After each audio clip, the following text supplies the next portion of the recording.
Oke,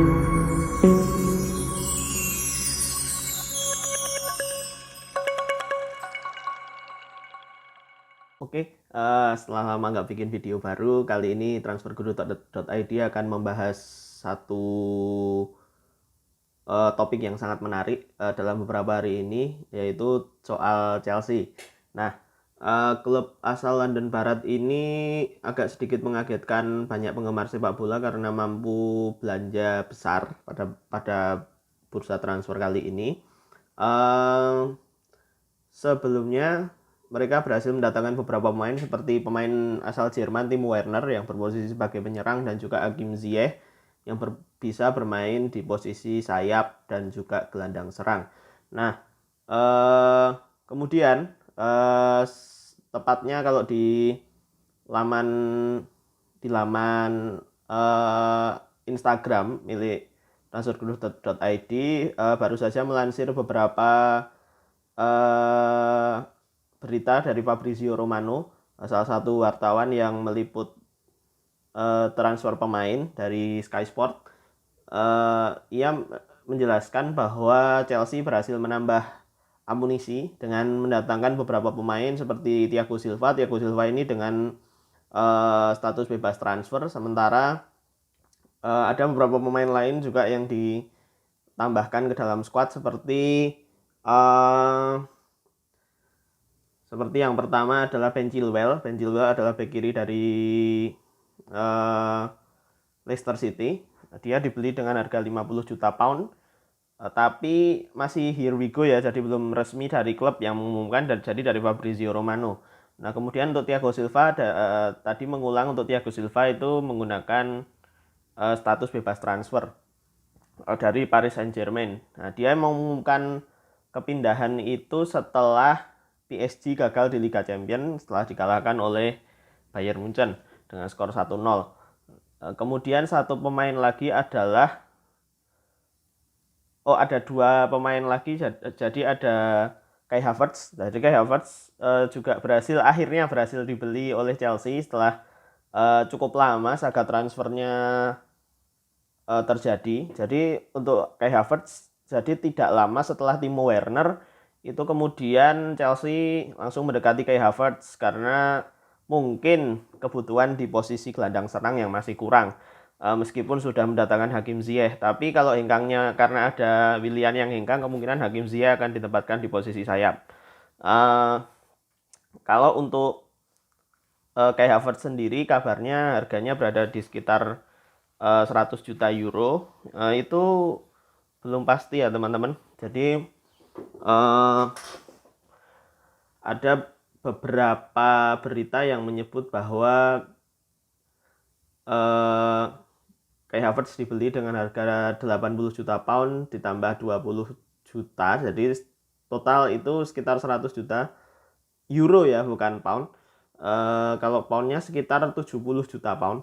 Jadi ini adalah hasil dari negosiasi alot antara manajemen Chelsea yang dipimpin oleh Maria Granovskaya dan juga pelatih Frank Lampard sendiri kabarnya. Tapi untuk harga awal sebenarnya Kai Havertz itu bandrolnya di sekitar 80 juta euro, dan itu sangat ditolak oleh sang pemilik Chelsea yaitu Roman Abramovich. Nah, kalau kemudian menilik komposisi pemain yang seperti ini, untuk Chelsea sendiri hanya ada 3 posisi yang nyaris tidak tersentuh pemain baru. Belum tersentuh pemain baru bukan tidak menutup kemungkinan akan mendatangkan pemain baru untuk mengisi posisi ini, yaitu posisi gelandang tengah, kemudian posisi kiper, dan juga posisi bek kanan. Nah, bagaimana nanti skuad Chelsea akan dibentuk pada musim depan? Nah, mari kita bahas. Jadi untuk kiper sementara Kepa Arrizabalaga masih kemungkinan akan mengisi posisi ini, walaupun beberapa waktu yang lalu Lampard sudah mengumumkan jika Kepa kemungkinan tidak akan dipakai pada musim depan. Jadi akan datangkan kiper baru. Satu kandidat sebenarnya sudah ada dan sudah di up oleh transferguru.id, yakni Mike Maignan. Itu kiper dari Lille. Dia masih 25 tahun. Jadi cukup bagus, hampir seumuran dengan Kepa, karena kita lihat sebentar dari datanya untuk Kepa Arrizabalaga itu juga sama 26 ya, 26 tahun pada tahun ini. Sementara kalau Mike Maignan itu 25 tahun pada tahun ini. Tapi harganya sepertinya tidak mahal, jadi kemungkinan bisa jadi didatangkan, dan tidak menutup kemungkinan juga Chelsea akan mengganti kiper pada musim depan. Tapi ada beberapa kandidat lain yang sempat saya dengar, yaitu Andre Onana, itu adalah kiper Ajax Amsterdam, dan juga Dean Henderson. Tapi Dean Henderson sudah memutuskan kembali ke Manchester United, sayang sekali. Nah, untuk posisi bek kanan sebenarnya Chelsea tidak perlu mengganti banyak pemain, karena ada nama Cesar Azpilicueta yang kemungkinan tidak akan digantikan. Lalu ada nama Reece James. Reece James itu pemain muda akademi yang kemungkinan bisa jadi akan dipercaya pada musim depan. Nah, kalau untuk bek tengah kebetulan sudah mendatangkan Thiago Silva, dan juga ada satu tambahan lagi, yaitu Malang Sarr. Malang Sarr masih berusia 21 tahun. Dia adalah mantan pemain dari klub Liga Prancis Nice yang dilepas dengan status bebas transfer, jadi akan mendapatkan pemain gratisan untuk Chelsea. Nah, di back tengah nantinya Thiago Silva kemungkinan akan berpasangan dengan Antonio Rudiger yang beberapa musim belakangan sudah menjadi andalan di Chelsea, atau Andreas Christensen. Ada beberapa kemungkinan lain, yaitu Fikayo Tomori akan dipinjamkan ke klub lain karena ada Thiago Silva ya. Padahal Fikayo Tomori juga sudah beberapa kali masuk ke timnas Inggris. Penampilannya cukup lumayan. Bek muda yang menjanjikan punya Chelsea, tapi sayangnya dengan banyaknya bek muda justru Chelsea cukup rapuh pada musim lalu. Coba kita lihat datanya dulu. Kebobolannya cukup banyak ya kebetulan. Sambil melihat beberapa data, sebentar, sambil mencari data. Jadi Chelsea kebobolan cukup banyak, kemudian perlu memang bek baru, dan juga bek kiri ini sudah menjadi kebutuhan Lampard sejak musim lalu sebenarnya, karena bek kiri yang dipunyai Chelsea sebenarnya itu lebih cocok untuk main di formasi 3-5-2, itu formasinya Antonio Conte dan juga Maurizio Sarri. Ada Marcos Alonso dan Emerson Palmieri di posisi bek kiri, tapi memang penampilannya kurang memuaskan, sehingga Lampard memerlukan Ben Chilwell untuk mengisi posisi ini. Di bek tengah sebenarnya masih ada Kurt Zouma ya nanti yang bisa diandalkan bersama dengan Thiago Silva. Lalu di lini tengah yang hampir tidak tersentuh pemain baru adalah posisi gelandang tengah. Masih ada beberapa pemain seperti Ross Barkley, ada Mason Mount bisa dimainkan di posisi gelandang tengah walaupun posisinya gelandang serang. Kemudian masih ada Billy Gilmour, lalu N'Golo Kante. Ada beberapa pemain yaitu seperti N'Golo Kante. Jorginho sepertinya akan dilego pada musim panas ini walaupun belum terlihat apakah akan dijual atau tidak. Lalu ada Daniel Drinkwater, Timothy Bakayoko akan dilego ke Milan kemungkinan. Itu yang ada di posisi pemain tengah. Kemungkinan kalau Lampard menurunkan 4-2-3-1, kemungkinan Kante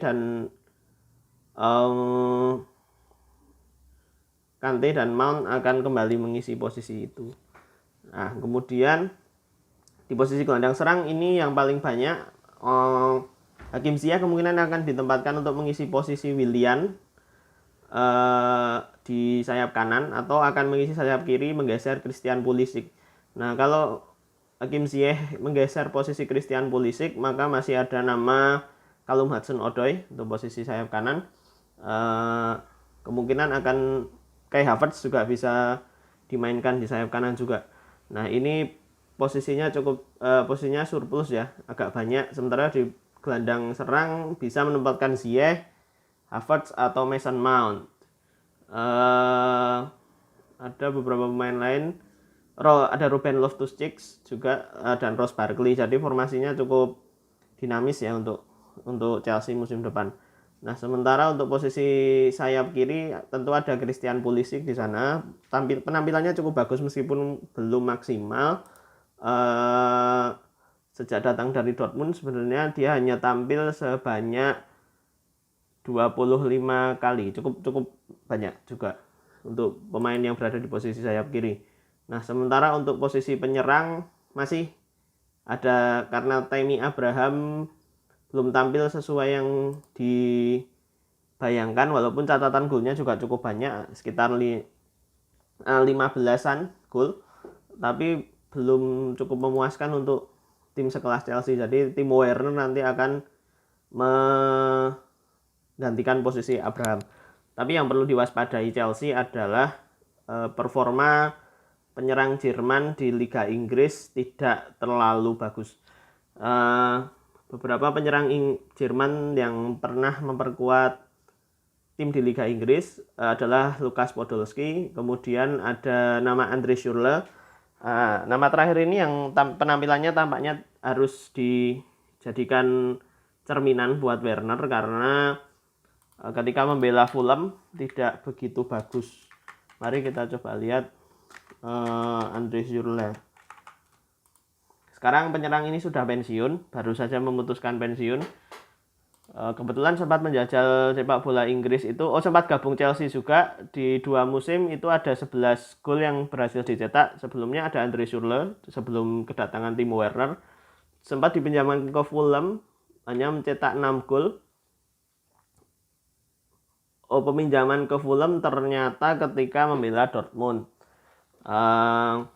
Kemudian kalau di Chelsea dia mencetak 11 gol di 2 musim, itu catatan yang tidak terlalu bagus untuk seorang penyerang.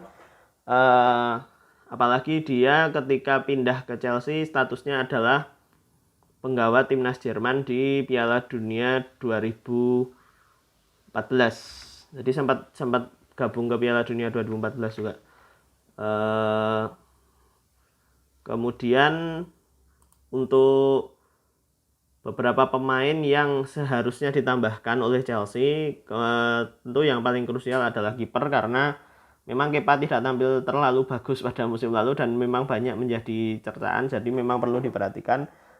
Jadi akan percuma jika punya penyerang yang dahsyat tetapi kipernya tidak mampu menahan gempuran dari tim-tim lain. Walaupun punya back yang seperti Thiago Silva, tapi Thiago Silva pun juga usianya sudah tidak muda lagi, jadi memang perlu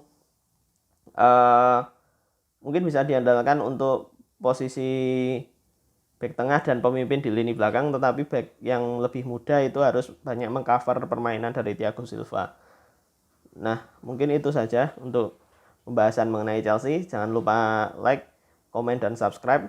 Jika Anda suka dengan video ini, berikan kritik dan saran di kolom komen. Dan juga jangan lupa follow Twitter Transfer Guru ID dan juga Instagram transferguru.id. Ciao.